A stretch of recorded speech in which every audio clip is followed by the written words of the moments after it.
Nimtambulishe mke wangu kipenzi. Kwanza nampenda sana. Wewe. Hilo ndo nianze na nampenda sana. Nampenda sana sana sana sana sana sana.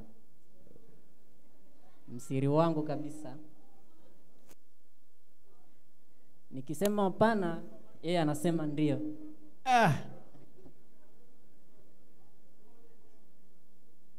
Ila huyu ndo mke wangu kipenzi.